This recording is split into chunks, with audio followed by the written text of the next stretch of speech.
making the stairwell wall. So I'd already drilled out and chiseled out the little mortises. They're ready for these 3 posts to go in. And then it's just a question of organising a little platform across the stairwell, so I could get access to the post on the left-hand side. And utilising, as ever, a good old OSB boards that I'd bought earlier, the multifunctional, who will end up being part of the flooring of the upstairs bedrooms at the end. But at the moment, it works quite well. I can use them on the trestles. You can use them wherever, really, just to give me a bit of support. And obviously, it's only spanning around about 80 centimetres, so less than 3 foot. So it's fairly comfortable with 2 boards, one on top of the other, 18 millimetres thick. So that's sufficient. And it's just a matter of what I'll just do is put a couple of screws in, just so they don't slide when I stand on them, on the existing sort of timber horizontal there. And that way then we're all secure. And then so we've got 3 posts. There's the large ceiling joist that was cut off to help make the stairwell. And I'm going to utilise that to put like a cross beam across to join the 3 beams. And then there's a smaller section that's going to be left, and I'll probably use that to use as the 4th post, to finish off this sort of section of stairwell wall. Should work all right. They're a bit here and there, the banana-y, the shape, the form of the ceiling joists, but for what it is, it's just part of the sort of the cob wall that's going to be put in place. So it's not over critical that it's not super square. Let's take a sip of coffee while I continue talking. As ever, because it's only me doing the film and everything else, and I don't get to see what happens until the end of the day, obviously the camera angle isn't superb, so you're sort of looking at my feet rather than looking at what's going on above. So what I was doing there, the large joist on the left-hand side there, it was just leaning forward a wee bit, and I put a little batten between 2 rafters just to pull it up to a level.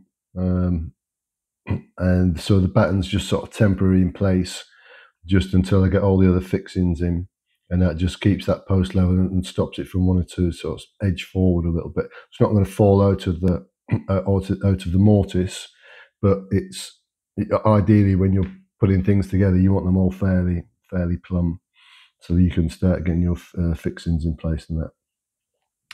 So having done that, then it's just having a quick look and see if we're got a more or less level. Again, these timbers you're not going to get; they're not square, so you're not going to get them dead plumb, but it's sufficient, particularly by eye as well. You can look at it and see whether it looks about right or not, and then with that, crack on. So then I've taken the opportunity just to move the camera angle slightly, which is slightly marginally better for you, the viewer, to see what's going on. So this section here, this has been part of this was the ceiling joist which was running across the stairwell back before it got cut out, and then I've taken it, so I've cut it, I've taken it outside, and I've then ground down all the defects that are on there to sign that as well, and then not realizing that although the post on the left hand side, the upright is now level one way, it's not level the other, so it's sort of eased slightly to the right. So it's a question of working out what I'm doing wrong here, and then I realise that possibly the upright isn't plumb. So take the cross beam off, put it somewhere safe, and then reorganise the levels. So always something to do when you're doing it yourself, and you haven't got somebody on hand just to move it slightly, get it out of the way, give you a helping hand to lift on the upright. It is what it is. So talking about this stairwell, and talking about the area behind it, which is a part of the loft space is kind of mine for whatever reason, and down below that is part of like a storeroom of my neighbours. So it encroaches into my building about 2 meters. So I'm still undecided whether I'm going to actually bother to try and utilise that area as storage, or whether I'm just going to let it just close it all up and leave it as it is, which might be the better option actually, because if he ever decides he's going to, or somebody else takes the property on and decide they're going to start renovating, they're going to start breaking through into that, which could create an issue. So you can see the beam, the cross beam. It's a bit sort of S-shaped. Certainly try and get it as sort of level as you can. The two uprights I'd cut to more or less the same size. There was quite a lot of damage to the underside of those two uprights. The one up on the spirit level note, and the next one, a heck of a lot of damage with the woodworm. So I'd actually had to cut them down a wee bit so they wouldn't have been able to be used on the other side where I'd done the other wall. But here, that's why I thought, well, I'll just if I put a cross beam in on the top, then it just adds a slightly different feature to it, and that could possibly end up being just sort of a bit of a shelf area. Below it, there's going to be the new ceiling joists for the kitchen, around about the same level as the same level as the other side. It's divided by, you can see the bottom part of the A-frame that separates in the loft area. It's not exactly central. You've got sort of 4 meters on one side and about 3 meters on the other, 3 and a bit meters on the other. So there will always be a divide, and I quite like the fact that that's open, and it should make quite a nice feature within the kitchen, that sort of bottom area of crossbeam. Again, it's not got too much damage to it either as far as woodworm that's concerned, because it was originally in the loft area. So obviously the woodworm have concentrated more on the humid areas for doing their worst.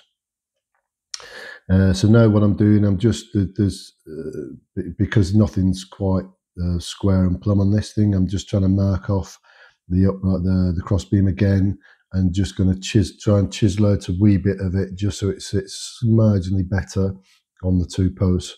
It's not overly critical to be doing these things, but I just thought, if I can just take a wee bit off, just a centimetre or so, or half an inch, then that would suffice as far as enabling it to sit a bit more naturally on the two uprights. So it's you offer it up, you take it down, you cut it a little bit, you offer it up again, you keep doing that until you're happy with it,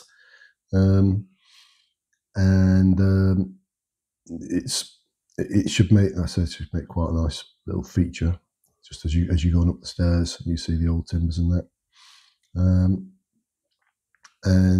So what were we talking about? So we're talking about this whole stairwell area. There'll be a rail this side of the stairs as well. So if I can, what I've done is I've taken down the former door frame, which is a lovely bit of timber.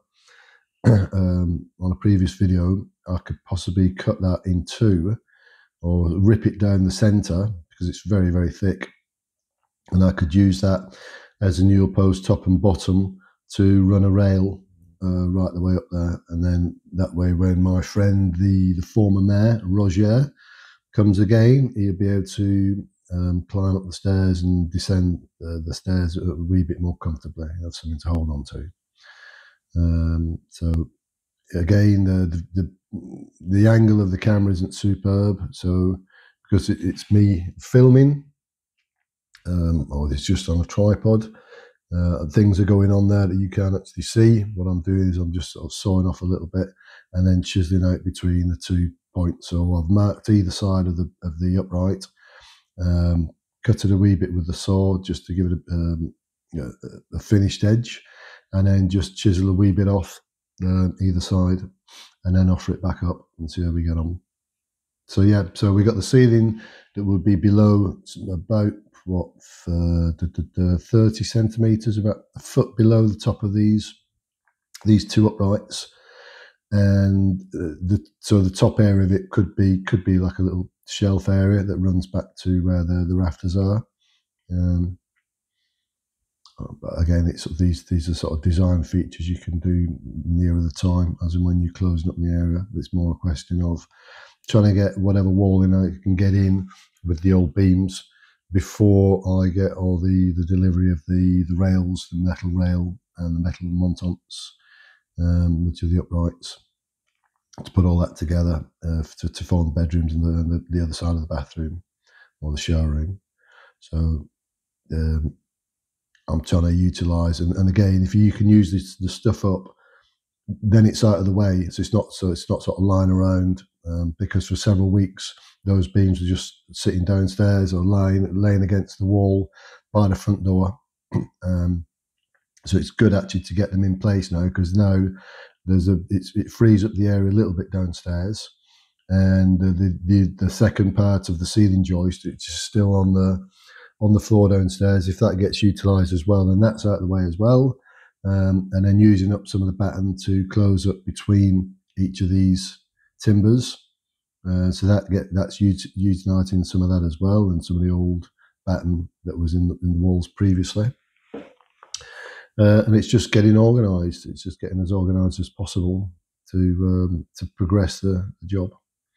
So the cob will wait until, what I'd probably then do is run some of the first fix electrics through, and if I need to, the plumbing as well, but put that into position. And then, because all the electricity is in what the French call GAN, which is like a flexible conduit, and so you can run that down, and then you can, if it's in between the cob, it's got no problem at all, because the cable is free, can freely move within the conduit, and then that's held in place, and then that's out of the way, and that's ready for then the second fix as and when we get round to that. There'd be a question of also changing the consumer unit, which is old, and the old fused style, and I'll be changed it for the trip one, where it just flicks if you've got a problem, and it'd be quite nice. Most of the cable here seems to be intact at the house, so most of it can be reused. It's just a question of snipping off the ends, and just so you get back to the copper where it's got greened up a little bit with it sitting in the humidity. Right, so I've chiselled off this beam again a little bit more, and then it's just a question of let's offer it up and see where we're at. You don't need to be going down the gym when you're doing stuff like this. Keeps you fit and healthy. Keep lifting stuff like this up and down. It's not overly heavy, but it's kind of awkward just the size of it. And obviously you're working at a bit of height, so you need to take care a wee bit. But overall, it doesn't look too bad like that, and it works. It's just sitting just slightly below the Velux, which is just above it. It's just out of frame. You can't see it. Just slightly above so that would create possibly quite a nice little shelf area between the Velux and this crossbeam. Right. So am I happy with it? Or do I need to take it off again and trim it up a wee bit more? So in my head now, I'm trying to work out, does it look all right? Is it sitting okay? Is it sitting securely before you put the fixings in? There'd be just brackets and screws just to hold it in place. And obviously you don't see that because that'll be hidden by the cob as well when it's done. So I'm marking it again, which suggests that I'm going to cut it a wee bit more. I'll trim it up a little bit more, and so it's sort of slow and steady wins the race. So it was rocking. I think it was rocking just a tiny bit, and I just thought, well, okay, I'll just take a wee bit more off, bit by bit. You can always better what you're doing if you take your time. So there you go. So giving it some on the chisel, a bit of sound for you there. I'll cut the sound off now. And like I said before, when you're chiseling, you chisel backwards. So you work your way back on it. That way you've got the least amount of resistance as and when you're shaving the timber.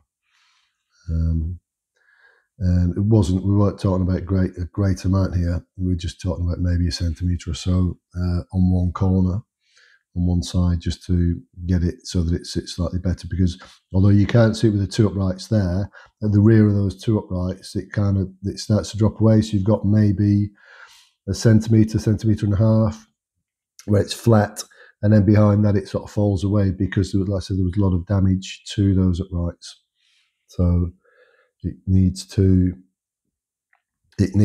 just sit in ever so slightly. It's not like a mortise and tenon, but it's just allowing it to sit in ever so slightly on the two uprights. And then where it meets the larger post there on the left hand side, that you'll just use the bracket to pull the two together, and that way then it should hold nice and square.